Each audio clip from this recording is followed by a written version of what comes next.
નમસ્કાર બધા મિત્રોને. તો આજે આપણે આવ્યા છે જામજોધપુર બાજુ. તો આ એરિયામાં એક સારો એવો કાઠિયાવાડી ઘોડો છે અને એમના એક સારા એવા બ્રીડર છે જે પોતે એક સારો કાઠિયાવાડી ઘોડો રાખે છે અને એના એરિયાની ઘોડી માટે ક્રોસ કરી અને બ્રીડિંગ કરે છે અને સારું એવું બ્રીડિંગ થાય છે આ એરિયામાં. જો કે આ એરિયામાં વારી ઘોડા ઓછા છે, છતાં પણ એક ભાઈ એક એવા છે જે ઘોડો રાખે છે. તો આજે આપણે એની મુલાકાત કરશું અને એમનો ઘોડો જોશું અને એની જે ડિટેલ છે આપણે બધી મેળવશું. તો નમસ્કાર ભાઈ. નમસ્કાર ભાઈ, તમારું આખું નામ આપજો ને. મારું નામ જાડેજા યુવરાજસિંહ.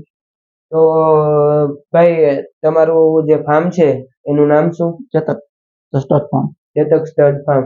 ચેતક સ્ટડ ફાર્મ નું તમારું જે અહીંનું લોકેશન છે એ જણાવજો ને. મારું ગામ ઓથીજી ખડબા, તાલુકો જામજોધપુર, જિલ્લો જામનગર. જામજોધપુર થી 10 કિલોમીટર થાય મારું ગામ. 10 કિલોમીટર જામજોધપુર.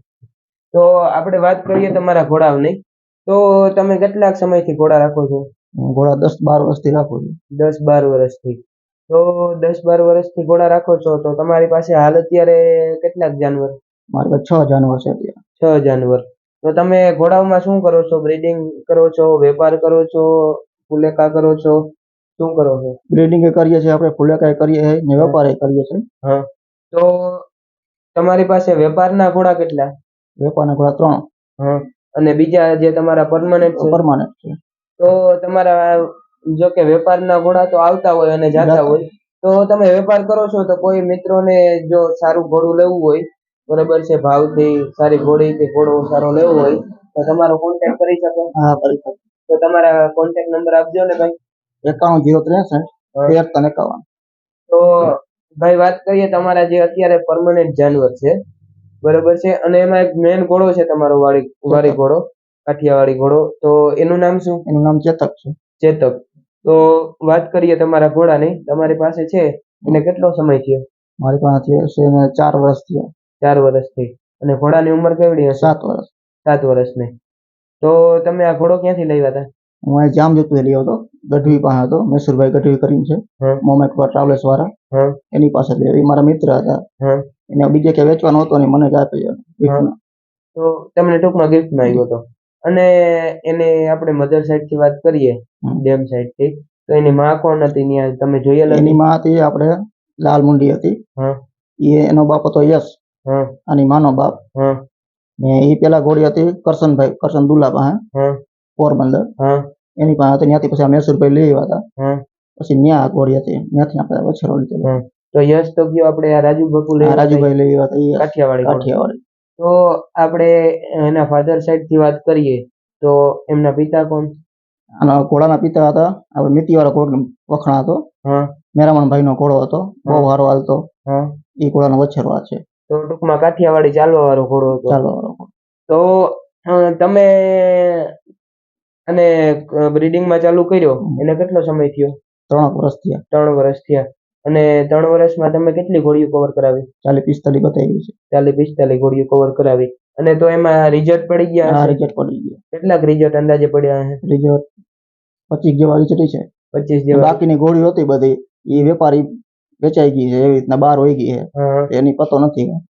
બાકી જે આપણે હાલમાં છે બધા એ છે. ટૂંકમાં 25 જેવા રિઝલ્ટ. તો તમે આના રિઝલ્ટ જોવો છો, તો રિઝલ્ટ જોઈને તમને શું લાગે કે ઘોડો એની ઉપર રિઝલ્ટ આપે છે કે ઘોડી ઉપર લે છે કે શું? વધારે પડતા બચ્ચા તો એના ઉપર જ લે છે, ચાડા જ આપે છે. રોજી ઘોડી હોય તો ભલે લાલ બાવરી ઘોડી હોય, કાળી બાવરી ઘોડી હોય, ગમે કલર ની હોય, વધારે એના ઉપર લે ચાડા. અમુક જો ઘોડીમાં આગળ એવું હોય કે કાળી ઘોડી હોય તો કાળો વછેરો આપે છે. મારી પાસે જે માખડીનો વછેરો છે એ માકડો આપ્યો એક વછેરો. બાકી વધારે ક્યાડા બતાવ્યા. કલર ગમે કાળી ઘોડી હોય તો ક્યારું બચ્ચું આપે છે, ને બાવરી હોય, સંજાબ હોય તો એ ક્યારું જ આપે છે. ટૂંકમાં કુમેજ બચ્ચું આવે છે. કુમેજ બચ્ચું છે. તો આના જે બચ્ચા આવે છે એમાં તમને ખાસ એક પોઈન્ટ કયો લાગે છે કે એના બધાય બચ્ચાઓમાં એ પોઈન્ટ આપતો હોય કે જેમ કે એનું ફેસ પ્રોફાઇલ હોય, એનું કાન હોય કે એની ગરદન હોય, એની ચેસ્ટ હોય, એનું પૂઠું હોય, એમાંથી કયો વધારે પોઈન્ટ એના બચ્ચાને આગળ એ ડેડિકેટ કરે છે? એના બચ્ચાને એના પગ એના બહુ મજબૂત આપે છે. એનો ડાબલાનો મોટો ભાગ આપે. પછી એના પૂઠા એવા, કાન કન્ડિશન એવું લે છે, મોટે એવા આવે બધા. તો પગ બચ્ચા બધા હાઈટ વાળા બચ્ચા આપે છે. કે ટૂંકમાં કાઠિયાવાડીમાં જે પૂરી હાઈટ જે 58 ની હોય છે, 58 58.5 નું, તો ઈ હાઈટ આપે છે. કારણ કે જે અમુક અત્યારે જે કાઠિયાવાડી બચ્ચા થાય છે ઈ માંડ 57 56 57 જેટલે પહોંચે છે. પણ એક પોઈન્ટ સારો કહેવાય. અને તમે બીજી વાત કરી કે એના બચ્ચાઓમાં પગ સારો આવે છે, કારણ કે એનો બાપ આ ઘોડાના બાપ હાલવા વાળો હતો, ચાલનો ઘોડો હતો, એટલે એ તો જે એના જીન્સમાં છે એ આગળ આપે જ છે. તો એ એક ઘોડાનો સારો પોઈન્ટ કહેવાય. તો આ સિવાયના જે તમારા પરમનન્ટ જાનવર છે, એ આ ઘોડા સિવાયના જે 2 જાનવર તમે કીધા કે તમે 3 જાનવર રાખ્યા, તો ઈ ક્યાં બીજા? એક એ વચ્ચે ઘોડી આપણી પાસે માકડી, ચીબરા કોસીન પ્યોર કાઠિયાવાડ નસલની છે, ને એક એનો વછેરો છે માકડો. તો આપણે માકડીની વાત કરીએ, બરોબર છે, તો એનું નામ શું? એનો માકડી છે. માકડી જ કયો. તો આપણે વાત કરીએ એના ફાધર સાઈડ થી, તો એના પિતા કોણ? ચેતક પાડિયાદ વાળો ચેતક, ગવર્મેન્ટ સ્ટાલિયન હતો. તો એ ઘોડી તમે ક્યાંથી લાવ્યા હતા? એ મારા મિત્ર છે ચોખંડા, એદરભાઈ કરીને, એની પાસે લીધા. એમની પાસેથી. તો એમની ડેમ સાઈડ થી એની મધર ને ખબર છે? તો ટૂંકમાં તમે બહાર થી લેવા એટલે એને કઈ મધર સાઈડ થી ખબર નથી. અહીંયા કે લાઈન નો ક્રેઝ હતો ને કે આનો બાપ કોણ, માં કોણ, એની બાપની મને ખબર છે. અને એનો વછેરો છે એ ટૂંકમાં માકડીનો અને તમારા ચેતકનો બેયનો. તો એનું નામ શું? એનો સ્ટાર. તો ઈ ઘોડામાં તમને શું આગળ કરવાનો વિચાર છે કે તમે એક પોતાનો તમારો કોલ્ટ છે ઘોડાનો, ઈ તમે તૈયાર કરો છો વારીમાં કે શું કરો છો? તૈયાર કરવો છે આપણે, કેમ કે એની માયા સારી લાઈન ની છે અને ઘોડો મજબૂતાઈ વાળો સારો છે. તો બે નું બ્રીડિંગ આપણા ઘર માટે રહીએ તો આગળ જતા સારા બચ્ચા નીકળે. કે ટૂંકમાં તમે એક તમારી હોમ બ્રીડ તૈયાર કરો છો આગળ ભવિષ્ય માટે. તો ઈ તમારો ખૂબ જ સારો પોઈન્ટ છે. તો યુવરાજભાઈ, તમે કાઠિયાવાડી ઘોડાઓમાં પહેલેથી તમે કાઠિયાવાડી ઘોડા રાખ્યા કે બીજા રાખ્યા? ના, બીજા રાખેલા, સિંધી રાખેલા શરૂઆતમાં સ્ટાર્ટિંગમાં. એ ચાલો વાળી ઘોડી હતી, પછી મેં એને કાઢી નાખી. પછી મને કાઠિયાવાડનો શોખ વધારે લાગતો ગયો, પછી મેં કાઠિયાવાડી આ ઘોડો ચલો. તો તમે બ્રીડિંગ કરો છો કાઠિયાવાડી ઘોડાઓમાં, એને કેટલો સમય થયો? 3 વર્ષ થયો. ટૂંકમાં તમે આ ઘોડેથી જ શરૂઆત કરી. તો તમે રાખો છો ઘોડા એને તો કેટલા 10-12 વર્ષ થયા? તો અત્યાર સુધી શું કર્યું? અત્યારે આપણે લેવે જ કરતા, અમે ફુલાકાની ઘોડીઓ રાખતા, એવી ઘોડી રાખતા. પછી મને કાઠિયાવાડી ઘોડાનો શોખ હતો કે આપણે આપણા ઘોડાના બચ્ચા આગળ ચોક્કસ થાય. તો તમને આગળ આજે તમે લેવેજ તો કરતા, પ્લસ તમે ફુલેકા કરતા, એમાંથી ટૂંકમાં તમારું આગળનું હાયલું રહેતું. તો તમને બ્રીડિંગમાં આવવાનો શોખ ક્યાંથી જાગ્યો કે એવો વિચાર ક્યાંથી આવ્યો કે તમે બ્રીડિંગ માટે ઘોડો રાખો, સારો વારી ઘોડો લઈ આવો અને બ્રીડિંગ કરો? બ્રીડિંગ માટે જો આપણી અમારા એરિયામાં ઘોડિયું છે, કાઠિયાવાડી ઘોડો સારો ક્યાં છે નહીં, તો એ બધા મારવાડી ઘોડો બતાવવો પડે ને ફરજિયાત કે ભાઈ ઘોડો તો છે નહીં, થવાનું છે એમાં. તો એટલા માટે મને વિચાર એવો આવ્યો કે હું કાઠિયાવાડી ઘોડો રાખું તો આપણે એટલા એરિયામાં બચ્ચા આપણા ઘોડાના સારા બચ્ચા આવે છે તો આગળ વધે બચ્ચા, એના આગળ બચ્ચા પણ વધે. અને આપણે જે હોમ બ્રીડ છે કાઠિયાવાડી, બરોબર છે, જે આપણી સૌરાષ્ટ્રની ઘરની બ્રીડ છે, તો એક ગમે તમે ઘોડા રાખો તો એ સારું ખરાબ કે નબળું એવું કઈ નહીં જોવાનું, પણ એ વસ્તુ હોવી જોઈએ કે એ પ્યોર હોવું જોઈએ, બરોબર છે. કે જે પ્યોર બચ્ચા ન હોય, મિક્સ તમે કરો કાઠિયાવાડી કે સિંધી અને કાઠિયાવાડી મારવાડી, એ તમે બચ્ચા મિક્સમાં લઈ આવો, બરોબર છે, તો એની આગળ જતા કોઈ જાતની વેલ્યુ ના રહે.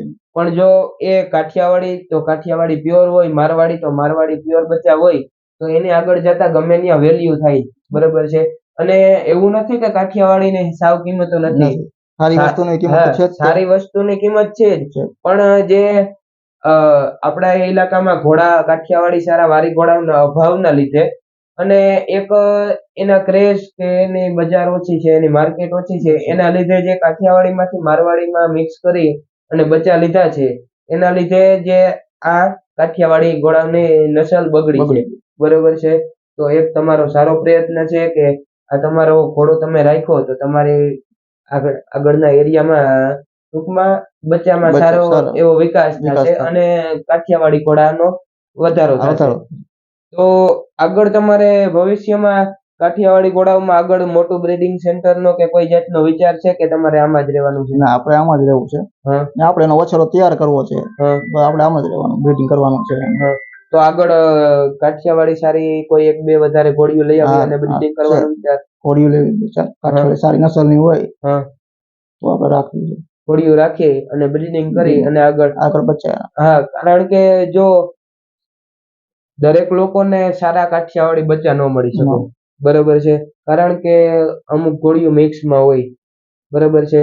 જો તમારી પાસે સારી ઘોડી હોય બ્રીડ માટે તો એ સારા બચ્ચા આપી શકે, પણ આ કાઠિયાવાડી ઘોડાઓના અભાવના લીધે જે બચ્ચા મિક્સ થયા છે એ હા સુધરે, બરોબર છે, પણ આગળ એને 2 જનરેશન બ્રીડિંગ કરવું પડે, બરોબર. કારણ કે જે એક બગાડ બેઠો છે એ તો બે હા એને કાઢવા સુધારો માટે પડતો હા 2 ચાર જનરેશન થાય થાય તો જ થાય. તો જ એ ટૂંકમાં બચ્ચા સુધરે, બાકી બરોબર. બચ્ચા ન સુધરે.